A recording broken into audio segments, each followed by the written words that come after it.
Yes, son, we're back. Good morning. Myself, Ryan Clifford, and Alan. We're joined you on the Coffee Club. Well, Alan, good morning.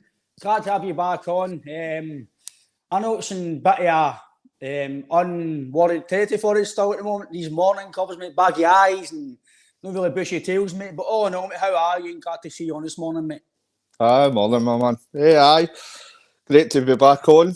Did pretty well considering, so I looking forward to getting Celtic back at the weekend.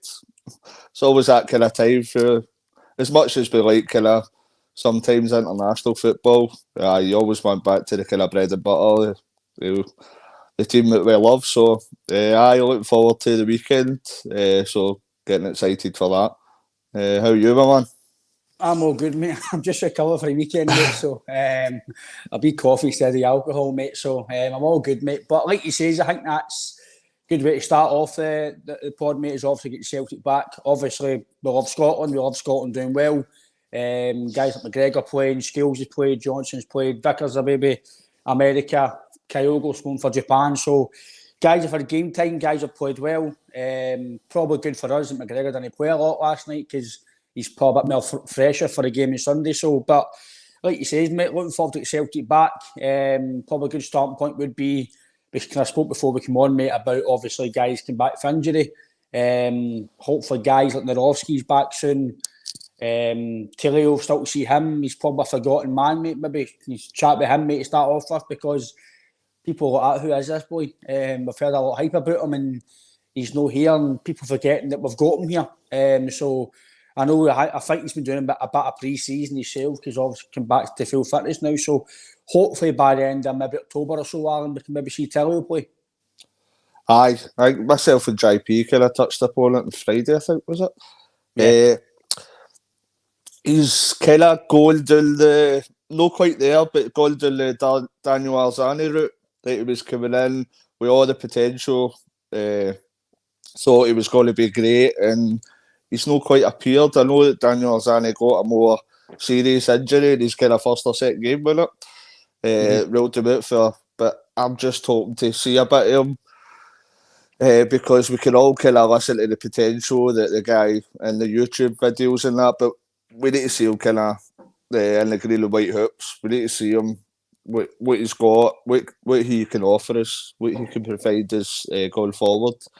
Because we're now well into getting into the back end of October now, we're still not seeing him. So that could be slightly alarming that we've not seen him in that kind of that period of time, because it's not as if we're a couple of weeks into the season anymore.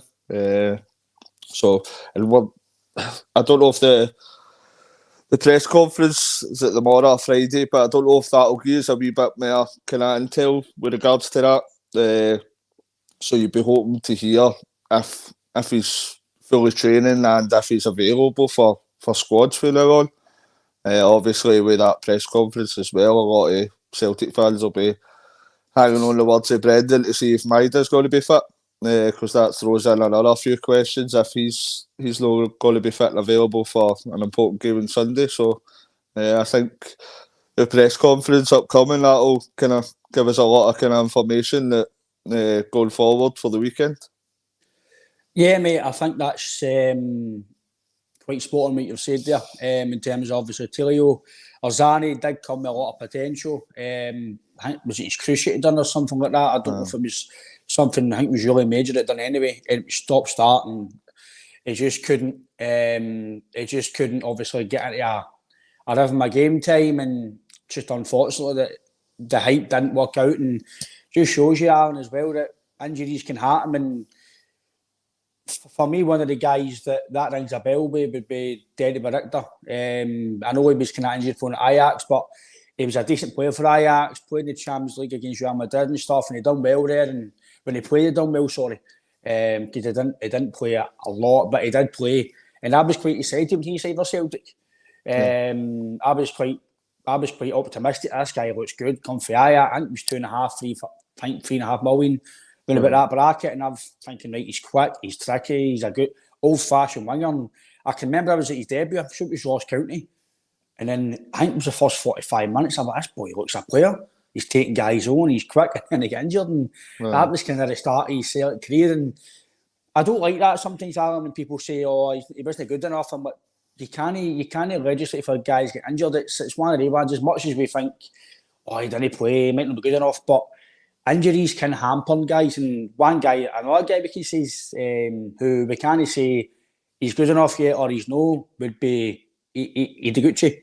I know he's on loan now, but we can't really judge a guy because he's not played, and it's just unfortunate that injuries hurt him. And sometimes us as fans, we don't really think about them injured, and it's what they're dealing with off the park that they can't actually play, and they have to go through the rehab, and they're thinking, the fans don't like me, but they're not seeing that. So unfortunately, that's just been through it myself. Mate, a lot of guys been through it. It's just part of football, and like you said as well about Maeda, again, Hearts will be a tough game. It's not always tough there when you go there. I think it's just gone there, Alan.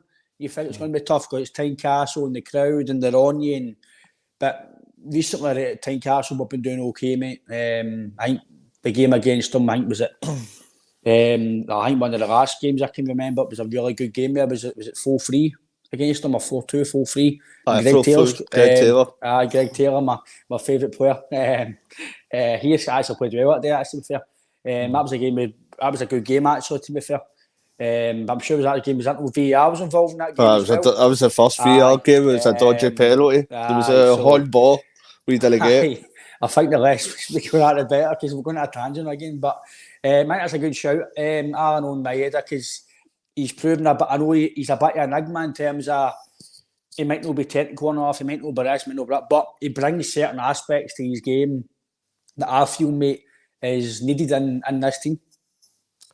I know his contribution alone, never mind kind of single him out. His contribution alone, the way on and off the ball is incredible. I don't think we've seen any player like that in a long, long time that's got that much energy and that much input off the ball. So the work he puts in for the team is essential for us going forward.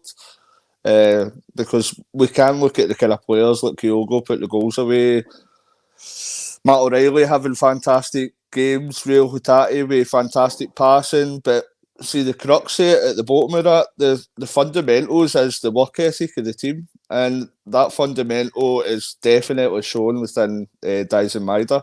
He's by far the highest output with effort in that squad and team that we've got, and you've seen that with the last couple of managers. It's been a team. It's been a player that's very rarely been taken off the first 11.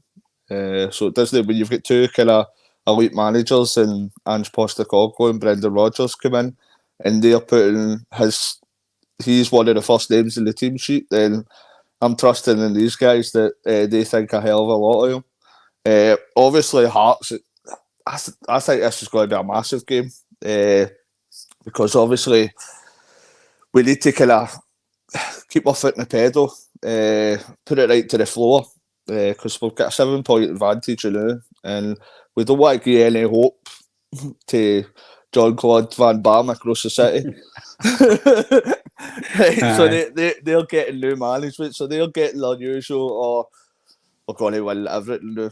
So we want to kind of nudge that away and make sure that we're doing the business on the park and continue picking up 3 points, because we don't want to kind of give any hope whatsoever. So Hearts away, it's probably second, third most difficult game of our season. So hopefully we're definitely back for international break. We're on the ball and 3 points and up the road number. Like you've mentioned, Alan, this month I did watch. I think it was John Kennedy's podcast the other day on the Celtic official podcast, and he did say it is going to be a tough month. I think it's Hearts away, then Hibs away, and then we've got obviously Madrid twice, I think, really about in terms of a few weeks. So that's a tough month for any team, especially 2 aways in Edinburgh. That's tough, and then you've got Ross County away in the 4th. So that's 3 away games, and I know we've got the home game in Europe, but that's a tough run of games. And like you've mentioned, Alan, as well, that you've got to keep ticking, because I think when we played Ross County in the fourth, they're playing their semi, I think, in the fifth. So if it's still going about 7 points roughly, and then you do go to 10 points, they're coming back to play a game, and it's always better to have the points on board, I think, than it is to play catch up. But just get to some of the comments, Alan. And Jem is he or she is back once again. Morning, Alan. Ryan, morning, and Jem. Monty's with us again, Alan. Morning, guys. Morning, Monty. Morning.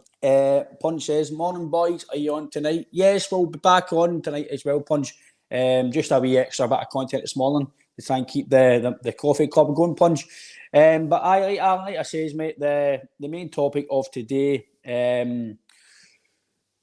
backroom staff. How important are they for success? I think the reason that's a good topic to bring up, Alan, is because I think a lot of times us as fans, we just focus on the players and the manager.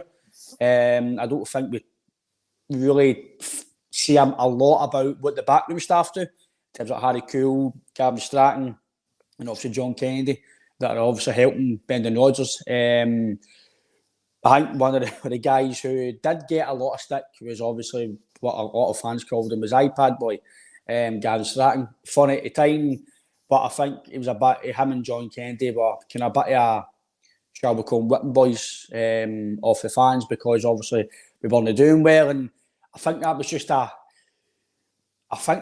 a case of having to put the blame on somebody, because we weren't doing well, we weren't in the stadium.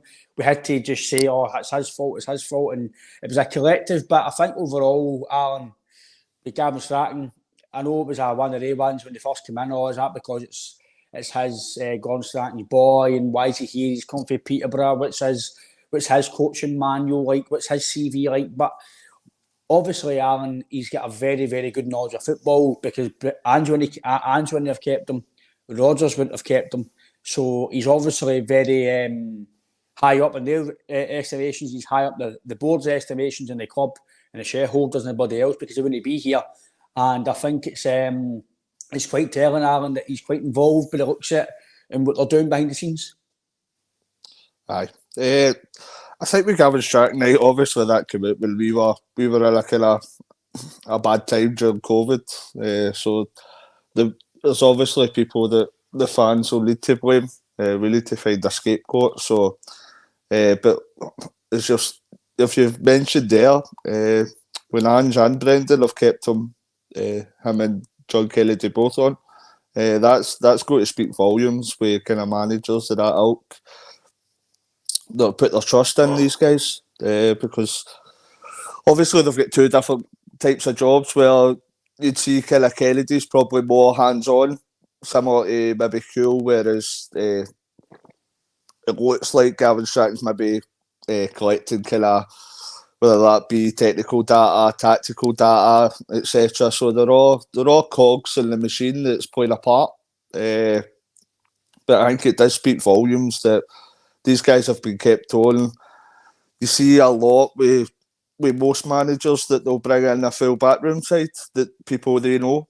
And for Ange to come in, first of all, that was where I was impressed, because he's come in first of all. He's known these guys whatsoever, and he said at first that he'll see what the backroom team's like, and he's put his full trust in them when he's there alone.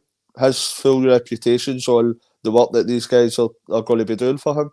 So for him to kind of put that trust in them, they must be kind of doing their work quite well, and that's shown with the output of trophies and wins that we've had in the last few seasons. So it's obviously an imperative part of the team. As I say, they're all kind of different cogs that play a different part of the machine, and that machine seems to be running extremely well at present. So they're all playing a great part.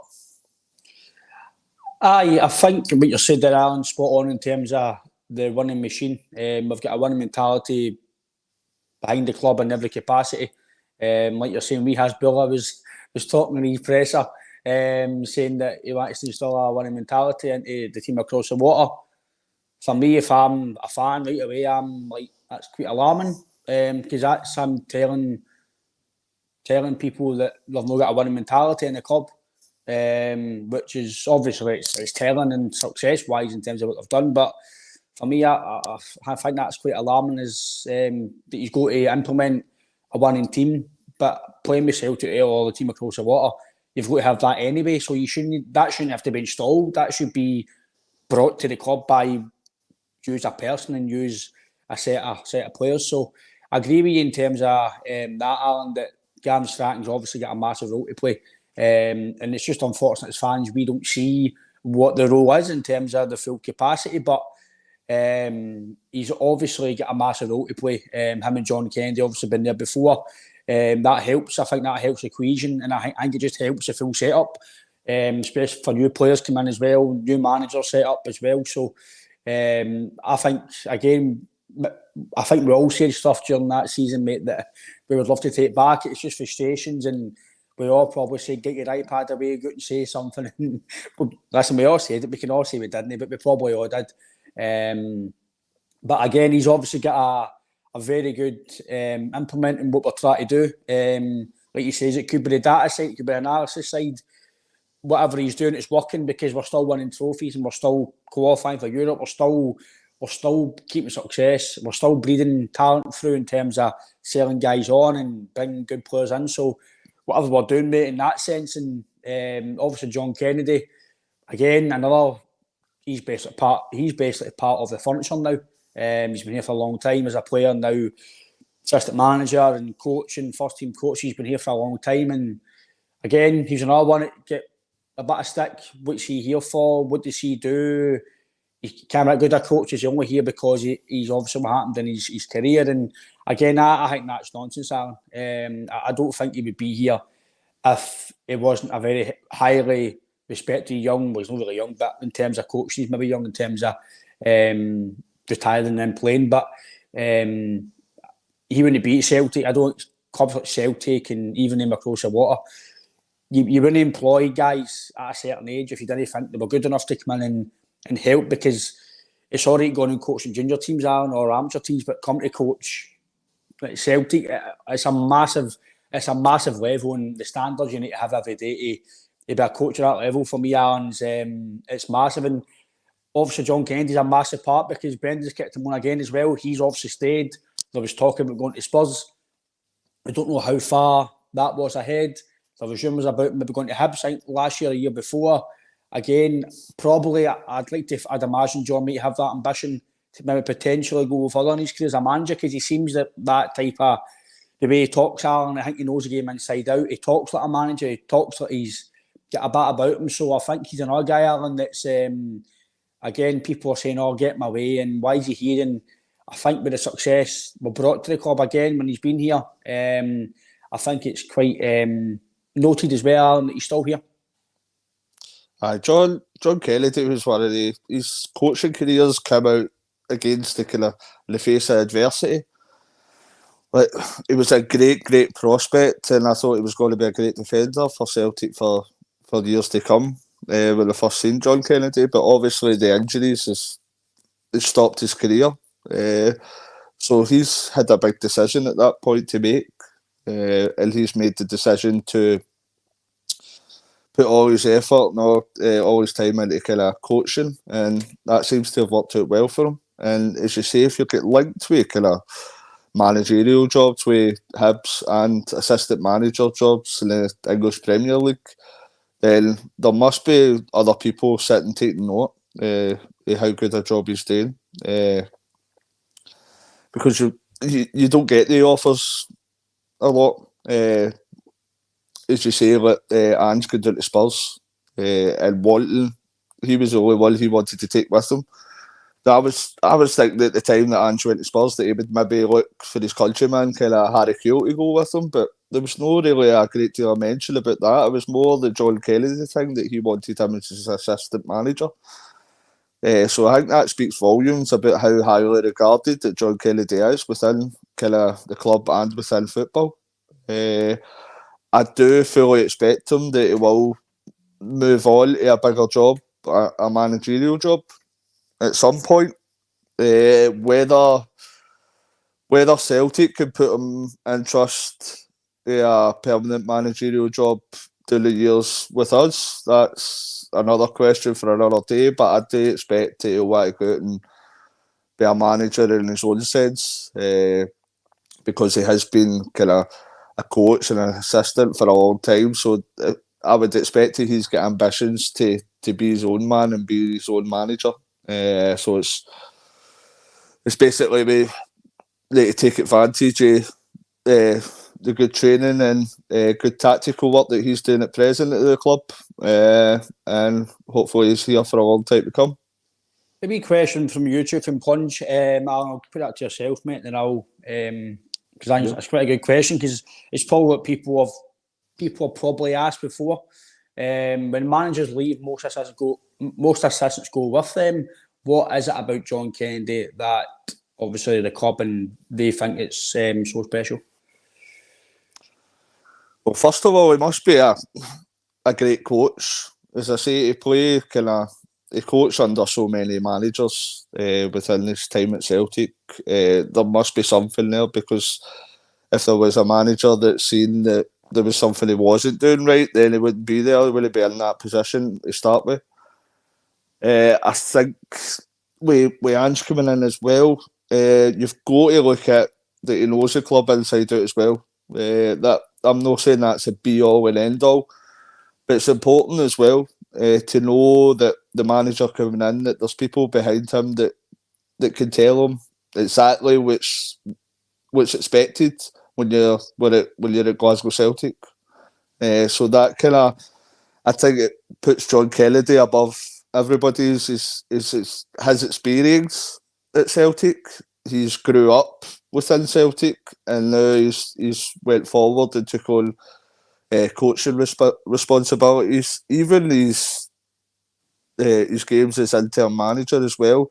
I know they weren't successful whatsoever, but that kind of experience as well, that's only going to bode well in the future for you've been through that kind of the bad times. That's going to add to him as a person and him as a coach. So he stayed here for all that time, and I was half expecting him to go to Spurs, because with that kind of offer and probably that kind of financial offer would come up, I think most people would be seriously looking at that and probably take that most of the time. So you've got to appreciate that John Kennedy's here because it's Celtic. He's probably got loads of other offers that will come up, managerial sense as well, but he's chosen to stay as assistant at Celtic at present. So we're probably lucky to have him as an assistant manager at present. Aye, I think Alan, I'm agreeing with you in terms of that, because I get what Plunge is saying, because a lot of fans have probably said that, Alan, that is only here because obviously retired and then been a Celtic man in terms of that, and then but I don't think clubs like Celtic, the standard we're at, I don't think you can afford to just give somebody a job for the sake of it. I think they've got to have some sort of qualities that's going to help the club and help the team progress and work with players and managers and everybody you hear speak about John Kennedy. They say how he's a fantastic coach, and he's not just he's a cracking guy as well, and just everything about him. He's obviously got something, JP, because you wouldn't be a coach at Celtic for so many years if you didn't have something through the years. What's that? JP. Aye. Cheers. Aye. But I do think, mate, that John Kennedy for me he's obviously got a lot of qualities, Alan, that we can't see because of us as fans. We're no in the club. We can't see what they're doing on a daily basis. So Brendan Rodgers and the board and the players, they're there every day, and they obviously see him working behind the scenes, so they know how good he is. And the fact that we've never really been linked to anybody else in terms of coming in with Ange or Brendan, then it tells you that obviously the name came in, they thought, right, I'm going to stick with him. Another one as well with Plunge, it says, the board never let a manager pick their own assistant. They are forced to work with Kennedy. I can go back to you on that, Plunge. How do we know that? That's something we don't know. When they face it, that might look like that. But I don't think that's something we can assume because I wouldn't imagine Peter Lawwell and Dermot Desmond and all the guys in the recruitment staff and everybody at the club goes, right, there you go, you're coming in the door, there's John Kennedy, you're taking him. I don't think it. The guy's not going to be offered managerial jobs. He's not going to be offered the assistant manager at Spurs job if he's not great at what he does. So the fact that, and the last time that anybody else was in was Brendan Rodgers' first time when it was Chris Davis, wasn't it? So obviously John Kennedy's doing something great because he wouldn't be getting job offers elsewhere and probably higher paid job offers elsewhere if he was doing such a great job.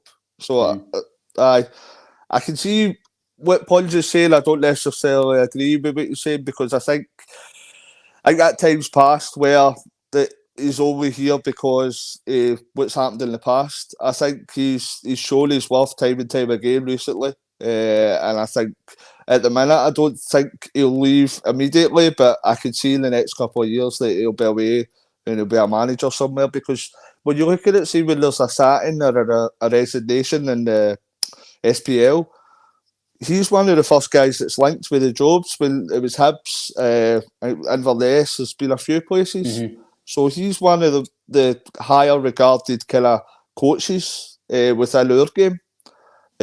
So I think personally just now, after what we've seen the last couple of years, we're lucky to have him at the minute, but that's my opinion.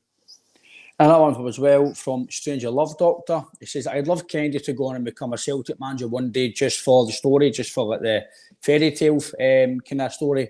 But at the moment, we don't have any evidence about his philosophy, tactics or ability. That's probably true, Stranger Love Doctor. We don't know that personally.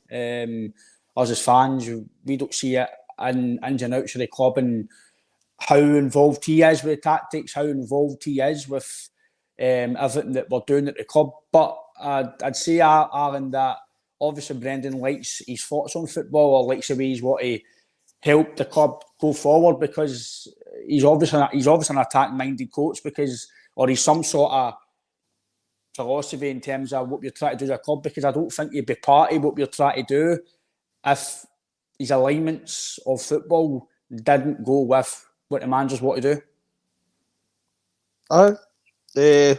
Obviously, Brendan's a spearhead at the minute, but as we've touched upon at the start of this conversation, there's lots of different cogs in this winning machine. There's lots of different people that are doing different jobs, different tasks, and that's all coming together to make a winning team. We're winning trophies. So these guys in the background, these guys that have all got different jobs and different tasks, they must be doing them correctly because we're not winning trophies just because of one guy and Brendan Rodgers or that one guy and Ange Postecoglou. There's a team within and a team in the background that are carrying out the duties that they're asking. So they must be carrying all the duties out efficiently for us to have the levels of success on the field that we're having at the minute. So I just think that everything seems to be ticking along well at the minute behind the scenes. I think that's why we brought up this kind of topic as well, because I think these are the guys that they're not really looked upon as if they're doing a great job at times, but the proof's in the pudding. It's there in black and white. We're winning trophies, we're winning matches, we're playing well a lot of the time, and this is down to the kind of work that goes on behind the scenes as well. So these guys need to be given huge credit for the kind of the win ratio and the trophy haul that we're bringing back. I think, Alan, that he's obviously got a massive high regardation from the club. So, and obviously the managers have kept him in the past. So, and also another guy who's part of the coaching staff only in the last few years has been Harry Kewell. I think Maeda mentioned that Harry Kewell's, I don't know if it's one of the best coaches he's had or he is the best, but he did say that he's helped his game and things like that. And let's be fair, Harry Kewell was, in my opinion, he was just about borderline a world-class winger. He was very, very good, especially at Leeds.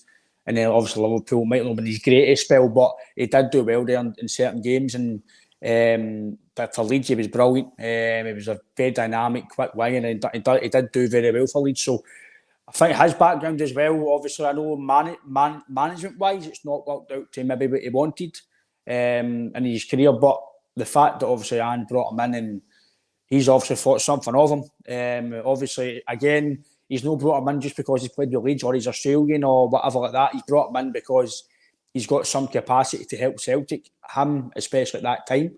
And the fact that he stayed, and Harry Kewell, I think he spoke about saying that he's got kind of big admiration for Rodgers and his football, and it aligns with what he's wanted to do, obviously at Celtic, and obviously maybe progressing in his career. So I think Harry Kewell as well, that experience, I know you can help in some capacity, but I think the experience can help you in that sense, but your coaching style's got to help as well. And I think just Harry Kewell's been obviously a revelation, Alan, because it has helped. We've seen the numbers of the wingers. Abada's numbers have been right up. Maeda's numbers in terms of what he's doing in the press, and even this season, he's starting to get some goals again and progress. So I think Harry Kewell's obviously doing a lot as well behind the scenes, Alan. Aye, you've got to, just the name Harry Kewell as well, as you've mentioned, that's got to, players that he's coaching and training, they must think, I'm going to listen to this guy. This guy, his experience and his success within the game is kind of unparalleled with a lot of coaches that they've dealt with previously. So you've got, he walks in right away with that respect because of his playing career. But I listened to an interview with him last year as well, and he speaks extremely well. Honestly, I thought maybe John Kennedy would be the next in line if we did go down that route. When Brendan leaves, if we were going to take somebody on board in-house. But see, listen, to that interview last year, I was like, I could see Harry Kewell being our next manager. Just the way he portrayed himself, the way he speaks, the way tactically, how well he spoke about the game. I was really impressed with his demeanour and how he spoke. So obviously he's contributed as well, as you've mentioned, with the output with the wingers and the kind of forward players. It's not just a coincidence that we're starting to put out more numbers since kind of Harry Kewell's been in there. Obviously it was a mess before, but he's got to be given credit because, as I say, the team's performing fantastically well on the pitch. So there is stuff behind the scenes that's happening for these players to reach these levels, to reach the levels in performance and to reach the levels in goals and assists, etc. So somebody like Harry Kewell, and there'll be coaches behind there and people behind the scenes that we're not even mentioning, guys that are doing the job efficiently, and it's all leading to us success on the park. So it's all got to be applauded with how well the full club set up financially and personnel wise, because at present we're a winning machine domestically, and as I say, that just doesn't happen by mistake. That's a lot of hard work and effort that's gone into that, and the skills and experience of the individuals that are carrying out the training, that's got to be applauded as well. There's a question, I don't know if you've seen it there, popped up by Plunge. He says if obviously Brendan left, whenever that is, if it's 3 years, 5 years, 10 years, next year, whenever it is, would we be happy as a fan group if John Kennedy came in? Again, Plunge, I don't probably know as it stands because he's just an assistant manager, he's a first team coach. It would be similar to Neil Lennon came in and kind of obviously been a player and then retiring and then coaching. But the youths and then came into the first team, and then Neil Lennon done well and he got the job. Again, I don't know if it was true, but there was a few. Again, we don't do rumours personally on here, but I get a few. There was a few rumours talking about that if we won the 10, that Kennedy was getting the job. Don't know how true that was, but again, I think as a fan base then, Alan, I don't think would have been absolutely getting off our head because you've won what you've won. Right, let's regroup now, build a new squad and maybe give him a year or so to maybe do it. I don't think we'd have been joyful of it. But like you says, mate, some managers need to start somewhere. Some guys need to start a job somewhere. I don't think I wouldn't be overjoyed with it, no, because I think the way we want to do is we want, i.e., an elite manager or some sort of experienced manager to come in and the European side. And at Celtic, Alan, you don't get time to make it work. Ange Postecoglou got time because of the way we were in. Same to the cream across the water. Michael Beale got a bit of time to get his squad, but obviously it's not worked out. Ange, within a few months, we've seen there was something going to brew, and that's why he got a bit of time. And his recruitment was, there's maybe, I think if you look back, Alan, at Ange's recruitment, there's maybe some players that maybe because most of them have been very successful, the ones who haven't worked out, they've not really thought about it. I.e., I know due to injuries, but Ideguchi, Abelgard didn't work out. Liam Shaw came in, the boy Osas for Sheffield Wednesday. But again, was he their signings or was it a recruitment policy signing? Who knows? But I think in terms of that, Alan, with John Kennedy, I don't think that's something we could really speak about fully yet because one, we've still got a manager, and two, I think it's just far away from me to speak about, Alan. But I can see what Punj is saying, mate, that would we be happy if I was to just say a yes or no right now? On hindsight, probably not, Alan. But again, it's hindsight, and hindsight's a wonderful thing. I think experiences have changed us. I think when you look back on the 10 season, if we'd won that and Celtic came out and says that John Kennedy was going to be the manager, I think there would have been a high acceptance level of that. But because of the demise of that season, I think it's too fresh in the memory that season happening for us to bring in an assistant manager into a manager level. I think that because of what happened that season, that all of us as fans at the minute are thinking, no, we need to bring in somebody that's experienced in winning as a manager. We need to bring somebody at a higher level in if and when Brendan goes.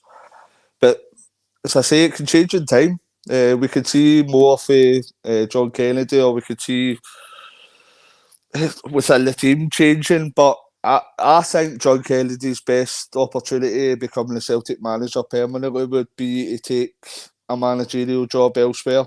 I think if he maybe got offered like an English Championship job or an SPL job that he could get in and do reasonably well with, that would open the door for fans to be happy for him to come in as a Celtic manager. I can't see at present that he could go directly into that role. As I say, I think it's all a bit too raw, the 10-0 season with Neil Lennon. So I think we are wanting the established manager to come in so that kind of rules out any gamble that we're making in terms of a manager. So I think his best opportunity would be if he was want to be the kind of permanent Celtic manager, was to go and kind of cut his teeth elsewhere and maybe gain managerial experience somewhere else, and that would maybe build up to it. I don't know if you agree with that, Mohan. I think that, Alan, you could put something there in terms of Kennedy self, maybe being the Celtic manager, if that was to be the case in the future. Right away, that pressure job, but like you said, maybe go abroad or maybe go somewhere else, get managerial experience, because we've seen across the water. Again, we don't know, but apparently Michael Beale is this fantastic coach. He obviously has to work with the teams he's worked with, right? As much as we ever laugh and joke, in terms of ability-wise, a coach to coach it, maybe across the water. I think he was Chelsea, he was younger, Liverpool and stuff, and obviously get the job at QPR. You've obviously got to have some coaching ability to be involved at that level. I know we have a laugh and a joke, but in terms of serious football chat, he's obviously got to have some sort of level. But he's come in with that top coach pedigree, as it's made out to be, and he's failed as a manager. Didn't do the best at QPR.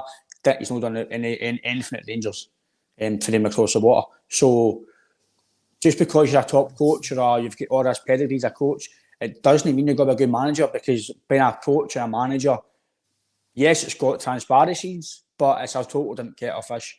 You having to manage players, you having to manage people's lives, you need to manage the boardroom, you need to manage so much. a coach, obviously you're doing bits of that, but you're coming in, you're coaching, doing bits and bobs, and maybe going home. You're maybe not dealing with other side of the game. So I think on that, Alan, don't you feel, mate? But I think being a top coach, you've got to put that into your managerial side, and I think that's it doesn't always work that way. As much as we like to, you would think that because of the pedigree they've got as a coach and who they've worked with, and like Kennedy, just for example, he's worked with Ange, who in my opinion is now an elite manager. He's worked with Rodgers, an elite manager. So he has got that experience. He's got that pedigree working with a top club at Celtic, top players at Celtic. So does a top player, become a top manager? Who knows? But he's definitely got the pedigree, Alan, to go and be a top manager. But the proof is always in the pudding, mate, that you need to come in and step in right away and take that mantle. Aye, with the coaching, we don't want to make a mountain out of a molehill, but aye. We right. I like that one. But you're seeing it in kind of modern day football. You just need to look down the road at Barry's team. They're going for the 34-year-old coach because he coached under Hasselhüttl. So a lot of the kind of modern day football, they're looking at aspiring coaches. Is it a young kind of, was it a 29-year-old, 28-year-old that's in France now that's kind of wrapped it up? He's quoted with a lot of jobs as well. As you know what... is it Reims or no? Aye, maybe. But you know a football manager, because he was good on that, he got a job. Something that, but aye. But there's lots of kind of, but that guy at Ipswich, I know, he's 30, 33, 34, Kieran McKenna. Aye. So you're looking at modern day football the now, and there's, as much as I think a lot of Celtic fans would accept us bringing in a coach directly into the managerial position, the world's changing and the football world's changing, and you can see that with the kind of position that these coaches are getting. They've been taking on kind of, was it Tuchel was Klopp's assistant, wasn't he, at Dortmund? And look where he's manager of Bayern Munich now. So you're looking, it's not going to work all of the time, but there is coaches out there that can make the step up. But at the same time, as we've seen previously, it can be, it's a big job to take on. And there's more responsibility to take on with regards to that. It's not just about coaching and that's the end of it. You've got added pressures that you didn't really feel as a coach, possibly. So that's, some people aren't kind of, they're happy to be a coach and aren't kind of made out to be a manager. But it's each to the individual. As I say, kind of football's changing, so in the next few years, who knows, you could have 20-odd-year-olds come in as managers. Who knows, because it's all changing as we stand now. But I think as we sit just now, I can't see a coach coming in. The Celtic fans being expecting somebody established in. So I kind of see that at present changing. But as you said, there's some coaches that make it as a manager, but there is some that is kind of big boots to fill, and sadly they can't fill it. Yeah, Alan, I think, like you mentioned, not every top coach is going to be a top manager, but like you say, obviously Sheffield Wednesday now appointed a young manager. German, again, it seems to be the German managers keep me very good, Alan. They start young, and I think it was Nagelsmann as well. He was a young guy. I think it was Leipzig and Bayern Munich. So they guys obviously must trust these guys.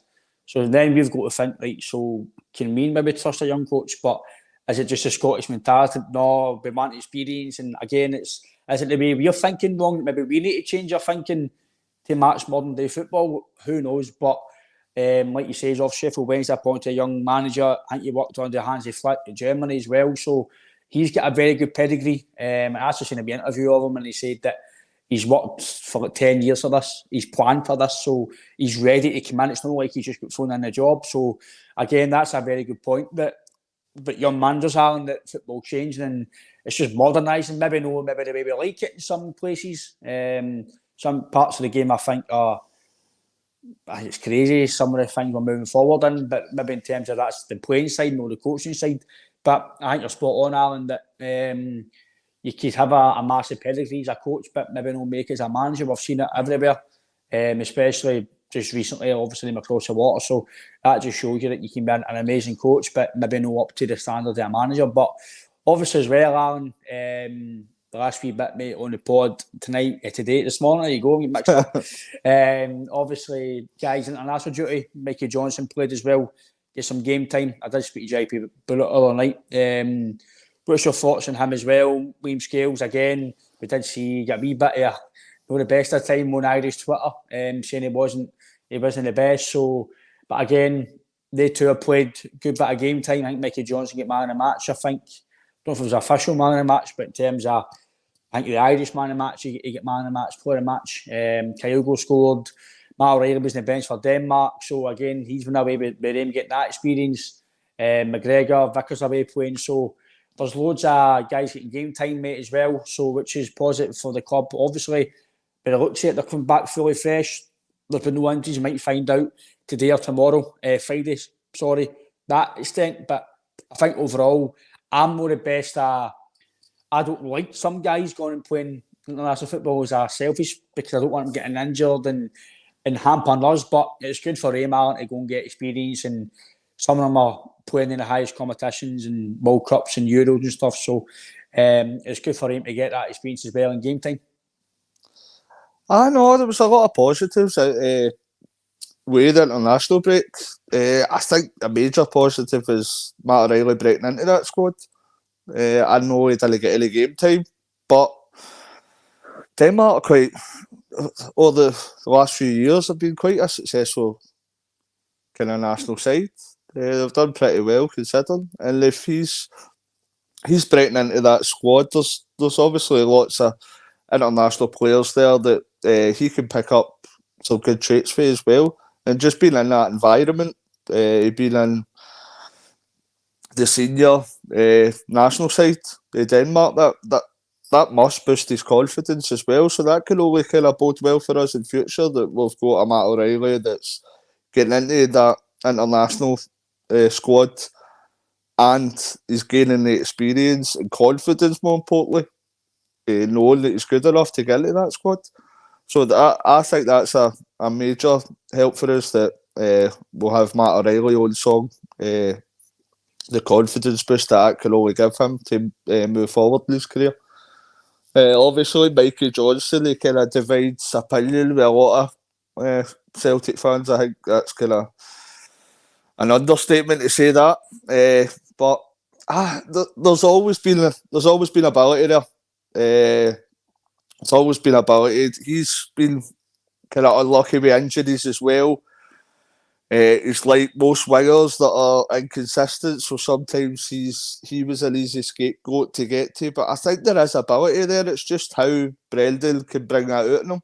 If Brendan still sees that he's got enough ability to come into the first team, as I was saying to you before, I think if Maida doesn't make it for the weekend, I think that could be a wee curveball that Michael Johnson might be into the first 11. I don't think Kelly's could pick two wingers if Maida is it.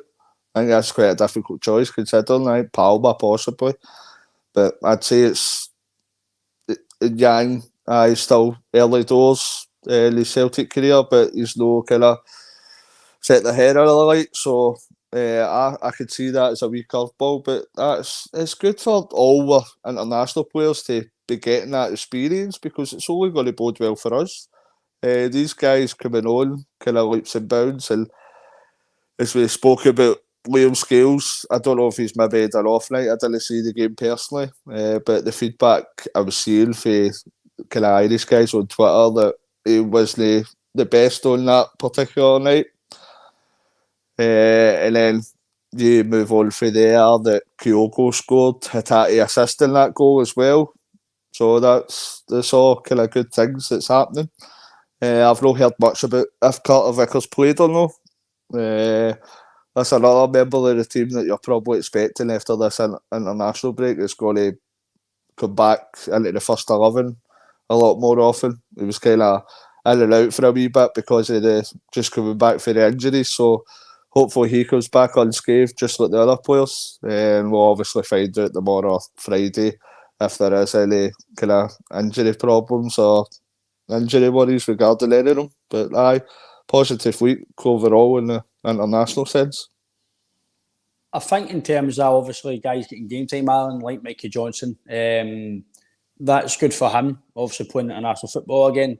For Ireland, get some game time because at Celtic it's been quite sparingly so far for him. So again, that's managing his legs as well.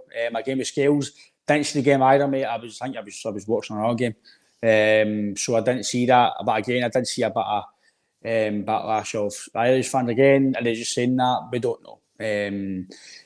Obviously, Carter Vickers as well. I think you mentioned him. He's kind of probably a massive part of your team. I know slight mistake against Lazio, but again, is that due to just fitness, or is it just, or was it just due to a bad mistake? I'm probably doing a bad mistake, but listen, they're no robots. We are going to make mistakes, these players, as much as it's hard for us as fans to no shouting ball and no get annoyed on the park. We all make mistakes in life, and it just happens, and you need to move on. And I think he's a big enough guy, Alan, to just kind of switch off and move on for it. And like you said, I think he'll be a massive part to the next few weeks, because I think the next few weeks will be full at it. Few hard away games. The European games come quick and fast now as well. And I think my dad, Alan, that'll be a tough game at Celtic Park. Griezmann last night for France was a joke. The guy's still an absolute joke as a player. And again, that's the talent. You've come to Celtic Park. Again, I love seeing these guys at Celtic Park, but you want us to put a show on in terms of try to get, if we can, get a victory. Again, I think it will be very hard, but we've beat teams like that before, and we will do it again eventually. So hopefully that will be when we do it in the 25th. I do feel that guys like Griezmann, again, it's a different kettle of fish for some real guys like Scales. We're saying I know he's done well so far, because again, but it's a different. I think this is one reason why Alan, again, it's just my opinion that we don't always do well in Europe, because against no disrespect, but you're playing against Ross County, St Mirren, and Motherwell, but then you're having to go and play right boom. The standard just goes from 0 to 100, and it's night and day. And I don't know if that's a detriment, Alan, to put that point to it to end the show. I don't know if that's a detriment to what we do in Europe. It's not just all about mentality and quality. Is it because you were not playing at that speed every single week against these teams, and then boom, oh right, okay, right, it's a different level here. Aye, obviously different type of game as well. We're used to kind of playing against a low block most the 95% of the domestic games. So it's a totally different dynamic of a game that we're coming out, and when you're playing these quality teams, they're either going to have half the possession or probably slightly more than you. You've seen that with I think the possession stats are pretty even for the Lazio game. So it must be kind of difficult to just every few weeks to bring your level up a notch. As I say, it's a different dynamic of a game, so it's a totally different setup of the way you're playing. You're used to 95% of the time just bombarding another team's box, where it's a completely different setup when you're going to play these higher level opposition in Europe. So it's something that we need to work on, obviously, because the results, and whether that be the problem that you've mentioned there, or whether that be the lack of ambition my opinion, lack of ambition by the Celtic board to take that next step up in Europe. But it's something we need to work on, because obviously the results in Europe in the last few years and so far this season, results, no performances, but the results haven't been good enough.